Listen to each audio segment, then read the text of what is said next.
சொரிமுத்து ஐயனார் கோபத்தோட உச்சிக்கு போய் பேசுனதும் மாடன் கோபத்தை மலமலன்னு இறக்கி நிதானமா நிக்கிறான். அப்படி நிக்கிறவனை பார்த்து சொரிமுத்து ஐயனாரு, இப்ப இவன் என்ன பண்ணான்னு பழி எடுக்க ஏன் எல்லாம் வரைக்கும் துரத்திக்கிட்டு வர்ற? கொட்டார கரையில ஏன் காவல்ல இருந்த 7 கிடார திரவியத்தை களவெடுத்த காளி பெருமொழியான பழி எடுக்க காக்காட்சி மலை கண்ணாடி சோலைக்கு வரவழைச்சு அவன் மக மாவிசைக்கிய படையலா கேட்டு தின்னு அவன் கட்டச்சிமலுக்குள்ள 48 நாளைக்கு அடபட்டு சிமலை உடைச்சு அவனையும் அழிச்சு என் கோபம் தீர அதே காக்காட்சி மலை சந்தன மரத்துல வாசம் பண்ணி புளையங்கிட்ட அடபட்ட 21 தேவாதைகளோட தவம் பண்ணும் போது நான் இருக்கும் மரத்துல கோடாலிய வீசினா பாத்துக்கிட்டு சும்மா இருக்க சொல்றீங்களா?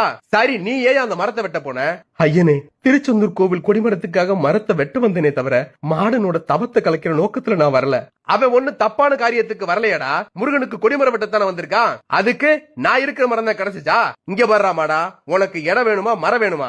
என் இடத்துல இருக்க மரம் தான் வேணும். இப்படி விதண்டா மதமா பேசுறது முத நிப்பாட்டு. உனக்கு இடம் தான் முக்கியம்னா மரத்தை விட்டு இறங்கி காக்காட்சி மலையிலே குடி நின்னுக்க. இல்ல மரம் தான் வேணும்னா அது காக்காட்சி மலையில இருந்தா என்ன, இல்ல முருகன் கோயில் கொடிமரமா நின்னா என்ன, அந்த மரத்திலேயே போய் நின்னுக்க. அது எப்படிங்க காக்காட்சி மலையும் திருச்செந்தூர் ஒன்னாயிருமா? ஆள் அரவம் இல்லாத மலைக்குள்ள இருக்க மரத்துல குடி நிக்கிறதுக்கு தினம் தினம் கோடிசன வந்து போற திருச்செந்தூர் கோவில் கொடிமரத்துல பூஜையும் படையலும் வாங்கிக்கிட்டு காவல் நிக்கிறது உனக்கு என்னடா கஷ்டம் வந்துருச்சு?